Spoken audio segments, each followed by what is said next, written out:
महादेव। श्री शिवाय नमस्तुभ्यम। आइए आज का उपाय देख लेते हैं, जो कि पूर्णिमा का महा उपाय है। आपको यह उपाय केवल पूर्णिमा के दिन ही करना है। पूर्णिमा के दिन आप यह उपाय सुबह भी कर सकते हैं, शाम को भी कर सकते हैं। जब आपकी सुविधा बने आप तब यह उपाय कर सकते हैं। यह उपाय मात्र एक चावल के दाने का महा उपाय है। चावल का दाना, वो भी टूटा फूटा नहीं होना चाहिए, खंडित नहीं होना चाहिए, आखा होना चाहिए। आखा अक्षत का दाना, एक चावल का दाना, एक बेलपत्र और एक लोटा जल का यह उपाय करना है। आपको आपके घर के आसपास जो भी शिवालय हो वहां आपको जाकर यह उपाय करना है। कहते हैं आप यह उपाय अपनी मनोकामना पूर्ति के लिए, अपनी सफलता के लिए, सुख समृद्धि के लिए, जीवन में खुशियों के लिए, आपकी कोई मनोकामना है बहुत दिन से पूरी नहीं हो पा रही है, तब आपको यह उपाय अवश्य ही करना चाहिए। और पंडित जी ने यहाँ तक कहा है कि आप इस पूर्णिमा पर यह उपाय करते हैं तो आने वाली पूर्णिमा तक आपकी मनोकामना अवश्य ही पूरी हो जाती है। यह उपाय चंद्रमौली भगवान का नाम लेकर करना है। आइए अब उपाय किस तरह करना है वह देख लेते हैं। आपको क्या करना है, अपने घर के आसपास जो शिवालय हो वहाँ पे चले जाना है। एक चावल का आखा दाना लेना है जो कहीं से टूटा फूटा ना हो, खंडित ना हो। एक बेलपत्र लेनी है, वो भी देखना है कहीं से टूटी फूटी ना हो, खंडित ना हो। और एक लोटा जल, अपने घर का शुद्ध जल तांबे के पात्र में आपको एक लोटा जल लेना है। अपनी थाली में सब कुछ सजा लीजिए और अपने घर के आसपास जो शिवालय हो वहाँ पे चले जाइए। अब आपको क्या करना है, आपको शंकर भगवान के शिवलिंग पर हो सके तो ध्यान रखिए कि उत्तर मुखी होकर आप जल समर्पित कर पाए या उपाय कर पाए तो बहुत अच्छी बात है।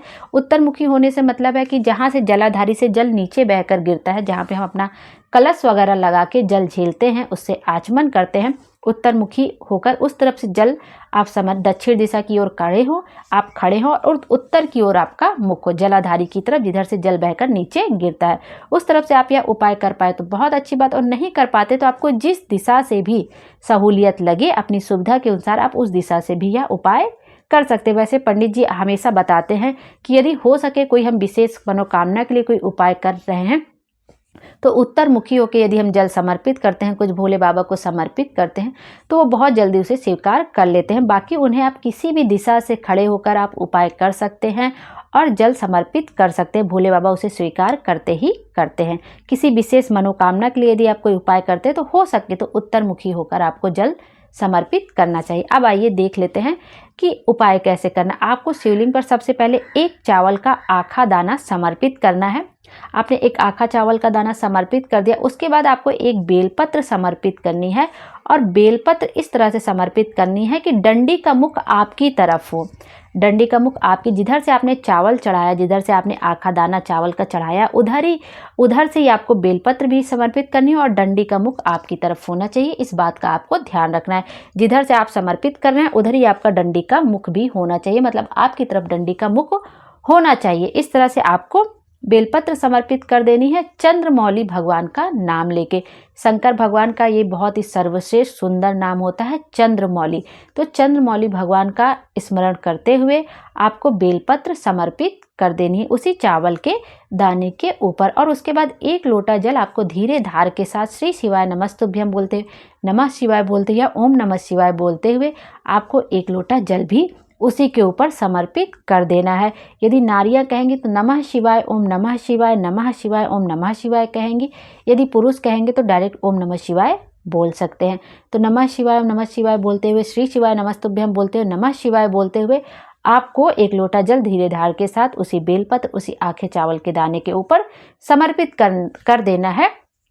उसके बाद एक बात का और भी ध्यान रखिएगा कि जिधर से आपने आखा चावल का दाना चढ़ाया उधर से ही आपको बेलपत्र भी समर्पित करनी है और उधर से ही आपको एक लोटा जल भी समर्पित करना है। आपको दिशा बार बार नहीं बदलनी है। इस तरह से आप समर्पित कर दिए और थोड़ा सा जल, जो जलाधारी से जल नीचे बहकर जाता है वहाँ पे अपना कलश लगा के आपको थोड़ा सा जल झेल लेना है। चाहे अपने कटोरे में झेल लीजिए, चाहे अपने कलश में झेल लीजिए, अपनी हथेली में झेल लीजिए।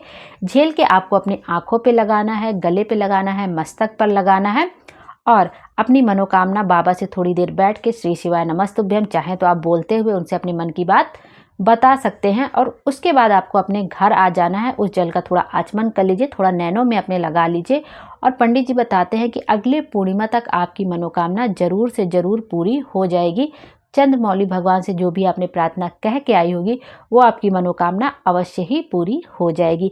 कितनी भी बड़ी मनोकामना होगी, कितनी बड़ी बड़ी बड़ी विपदा में आप फंसे होंगे, आपको भोले बाबा उस विपदा से निकाल ही लेंगे और आपकी मनोकामना अवश्य ही पूरी होगी।